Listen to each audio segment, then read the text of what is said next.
पता है, तुम कितने भी मॉक पेपर दे लो, कितने भी तुम जो है अपने क्वेश्चन प्रैक्टिस कर लो, कुछ भी कर लो, but at the end if you are not analysing those your mock papers, your questions that you are attempting at your room, you will not gonna score good amount of marks in your NEET exam ever. तो analysis बहुत ज़रूरी है, मैं ये बोलना चाह रहा हूँ। एनालिसिस अगर तुम मॉक पेपर का नहीं कर रहे हो तो तुम्हारा स्कोर कभी भी इंप्रूव हो ही नहीं सकता नीट एग्जाम के अंदर, ठीक है।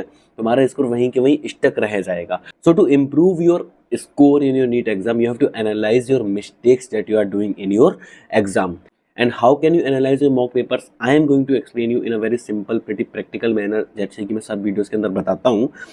इस वीडियो को थोड़ा बने रहना और तुम्हें समझ में आ जाएगा। छोड़ दोगे तो भाई छोड़ दो, because it's not for the people who are not serious, it's for the people who are serious about their preparation, ठीक है। ये बात तो मैं बोलता ही रहता हूँ। कैसे स्टार्ट करें अपने मॉक पेपर एनालिसिस, मैं तुम्हें बताता हूँ सीधा सिंपल तरीके से। मैं ये बताता हूँ कि मैं कैसे मॉक पेपर एनालिसिस करता था अपना, तो तुम भी उस तरीके से कर सकते हो। This is a very simple practical manner जो मैं यूज करता था, है ना।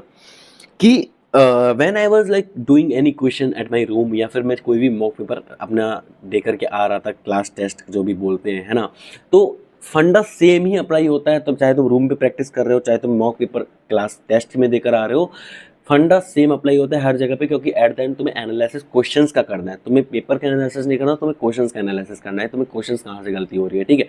तो ऑब्वियसली जब तुम क्वेश्चन का एनालिसिस करोगे तो पेपर का एनालिसिस होना ही होना है, ठीक है। तो बस लोग ये कंफ्यूज हो जाते हैं कि पेपर का एनालिसिस करेंगे, क्वेश्चन का एनालिसिस करेंगे। भाई तुम्हें क्वेश्चन का एनालिसिस करना है ना, कि क्वेश्चन तुम्हारा क्यों गलत हो रहा है। बिकॉज मैं हमेशा बोलता हूँ कि तुम्हारा एट द एंड गोल जो होता है ना नीट प्रिपरेशन के अंदर, ये होना चाहिए कि तुम्हारा क्वेश्चन ठीक बन रहा है, तुम्हारी एक्यूरेसी ठीक आ रही है। अगर तुम्हारी एक्यूरेसी ठीक नहीं आ रही, तुम्हारे क्वेश्चन गलत हो रहे हैं, दैट्स द इशू। तो तुम्हें उस चीज़ पर वर्क करना होगा, तुम्हें उस चीज़ को एनालिसिस करना पड़ेगा कि तुम्हारे क्वेश्चन गलत क्यों हो रहे हैं। And it's a very very simple pretty manner, ठीक है। तो मैं खुद समझ में आ जाएगा। लाइक इसको तो मेरे को वीडियो बनाने की आवश्यकता भी नहीं थी, पता नहीं मैं वीडियो बना भी क्यों रहा हूँ, बट क्योंकि तुम लोगों ने मेरे को पूछा कि मॉक पेपर एनालिसिस कैसे करना है, इसके ऊपर वीडियो बना लो, तो मैं बना रहा हूँ तुम्हें बताने के लिए तुम्हें एक्चुअली करना क्या है, जो तुम्हें ऑलरेडी पता है, ठीक है। कि जब भी तुम कोई मॉक पेपर एनालिसिस करते हो, तुम जब भी कोई क्वेश्चंस का एनालिसिस करते हो, तो सबसे पहले you have to identify the mistake, कि तुमने उस क्वेश्चन को गलत किया क्यों। See, there are the questions and there are the mistakes. Mistakes कई तरीके की हो सकती है। So there is the question, और क्वेश्चन गलत हुआ तो गलत होने के रीजन कई हो सकते हैं। ऐसा नहीं है कि सिर्फ तुम्हें टॉपिक नहीं आता इसलिए क्वेश्चन गलत हुआ, नहीं। This is one of the reason कि तुम्हारा क्वेश्चन गलत होता है। जो सबसे बड़ा रीजन तो क्वेश्चन गलत होने का होता है, जो सबसे गंदा रीजन मैं बोलता हूँ ना, that is human error. Human error और व्हाट आई विल से कि ब्लंडर। ब्लंडर मैं इसको इसलिए बोलता हूँ बिकॉज इट्स द थिंग। और ह्यूमन एरर होता क्या है कि तुम सिली मिस्टेक जिसको बोलते हो, सिंपल भाषा के अंदर बताऊँ, मैं सिली मिस्टेक उसको बोलता भी नहीं, मैं उसको बोलता हूँ ब्लंडर्स। बिकॉज तुम अगर किसी क्वेश्चन के अंदर नॉट नहीं देख पा रहे, कोई क्वेश्चन तुमने आता हो गलत कर दिया, कुछ क्वेश्चन को तुम्हें आ रहा है, तुमने ऑप्शन ठीक देखा बट तुमने ऑप्शन गलत फिल कर दिया, तो that is a human error, ठीक है। That is a blunder, that is not a silly mistake, ठीक है। तो ब्लेंडर्स के अलावा और भी तरीके की मिस्टेक्स हो सकती हैं, जैसे कि तुमने क्वेश्चन का टॉपिक तो समझ आया लेकिन तुम्हें क्वेश्चन का सॉल्यूशन करना नहीं है, तुम्हें फॉर्मूला याद नहीं आया, तुम्हें फॉर्मूला तो याद आया लेकिन तुम्हें फॉर्मूले का एप्लीकेशन याद नहीं आया, तुम्हें क्वेश्चन समझ में आ गया किस चैप्टर से, लेकिन तुम्हें टॉपिक नहीं याद आ रहा, तुम्हें सब कुछ समझ में आ गया लेकिन ये नहीं समझ में आ रहा कि क्वेश्चन कहाँ से आया। लाइक तुम्हें क्वेश्चन का अता पता ही नहीं है कि क्वेश्चन आया कहाँ से है ना। तो ये तरीके की मिस्टेक्स होती हैं। तो they are variety of type of mistakes. तो यू हैव टू आइडेंटिफाई कि मेरा ये क्वेश्चन क्यों गलत हुआ है। क्या मेरा ये क्वेश्चन इसलिए गलत हुआ है क्योंकि मैंने इसके अंदर कुछ देख नहीं पाया, कुछ मिस कर दिया देखना, दैट इज ह्यूमन एरर। क्या मैंने इस क्वेश्चन को इसलिए गलत किया बिकॉज मेरे को उसका फॉर्मूला याद नहीं आ रहा था, ये एरर होता है। क्या मेरे को इस क्वेश्चन को इसलिए गलत हुआ क्योंकि मेरे को इस क्वेश्चन का कॉन्सेप्ट समझ नहीं आया था। क्या मेरे को कोई एनसीईआरटी की लाइन याद नहीं आई थी। क्या मेरे को यही नहीं समझ में आया कि क्वेश्चन कहाँ से आया, टॉपिक क्या है, समझ नहीं आया। तो you have to first of all identify the root cause of that mistake, कि तुमने क्वेश्चन गलत तो किया तो आखिर कैसे किया। और वो चीज़ मैं तुम्हें नहीं बता सकता, वो तुम खुद एनालाइज कर सकते हो कि तुमने क्वेश्चन गलत क्यों किया। वो सबको पता रहता है, ठीक है। जब तुम पेपर को देख रहे हो तो तुम्हें समझ में आता है कि इस समय पे मैं इस क्वेश्चन के समय पे क्या अपने माइंड में सोच रहा था। वो सारी चीज़ें रिपीट होती है when you see the question, same question again after attempting that question, ठीक है। Because this is just rewiring of our brain, जो न्यूरोप्लास्टिसिटी वाली चीज़ होती है, ठीक है, उसको नहीं जाएंगे, है ना।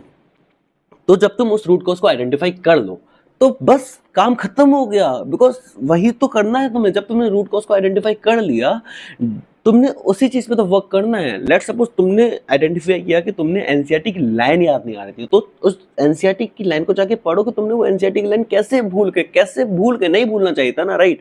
तो उसको जाके याद करो। तुम कोई फॉर्मूला भूल गए, अच्छा इस फॉर्मूले की वजह से क्वेश्चन गलत हुआ था, उस फॉर्मूले को जाके याद कर लो। तुम कोई कॉन्सेप्ट ही भूल गए कि इस क्वेश्चन का कॉन्सेप्ट नहीं समझ में आया था मेरे को, इसलिए मैंने जो है इस क्वेश्चन को अटेम्प्ट नहीं कर पाया था, तो उस कॉन्सेप्ट को जाके पढ़ लो बस एग्जाम के अंदर अपने नोट्स के अंदर जाकर के। वही तो करना है। That is the simple analysis. मतलब एनालिसिस करने के लिए कोई hard and fast brain rule थोड़ी चाहिए होता है। अपनी गलतियों को एनालिसिस करने के लिए क्या तुम्हें किसी से सीखने की आवश्यकता। वो तो तुम गलतियां कर रहे हो, तुम्हें पता है कि तुम गलतियां क्यों कर रहे हो, तुम्हें रूट कॉज पता है, और रूट कॉज तुम्हें पता है, मैं नहीं बता सकता। मैं तो बता दे कि अलग अलग तरीके की वेराइटी ऑफ मिस्टेक्स होती हैं, but you have to identify your own root cause कि आखिर ये गलती हुई कैसे। और जब तुम उस चीज को आइडेंटिफाई कर लो कि रूट कॉज, अच्छा इस वजह से मेरी गलती हुई है, this is the root cause of this of not attempting this question or doing the question wrong, so just you have to work on that root cause और उसको जाके solve करो। और तुम root cause को solve कर लोगे तब तो जाके तुम्हारा क्वेश्चन अपने आप ठीक हो ही जाएगा।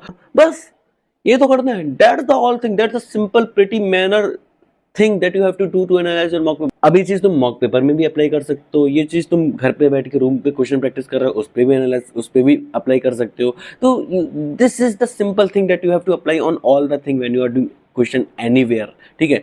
एक चीज और एक्स्ट्रा ऐड कर सकते हो कि जब तुम मॉक पेपर में एनालिसिस कर रहे हो, तुमने अपनी मिस्टेक्स लिख ली, तुमने अपनी मिस्टेक्स पता चल गई, तुमने इतनी इतनी क्वेश्चन गलत किए, लेट्स सपोज तुमने 180 क्वेश्चन में से 20 क्वेश्चन गलत किए हैं, तो एक एक्स्ट्रा पेज बनाओ, उस पर वो क्वेश्चन को लिख लो कि मैंने ये क्वेश्चन गलत किया, और उसके सामने मिस्टेक कर लिख लो कि मैंने क्वेश्चन गलत क्यों किया, ठीक है।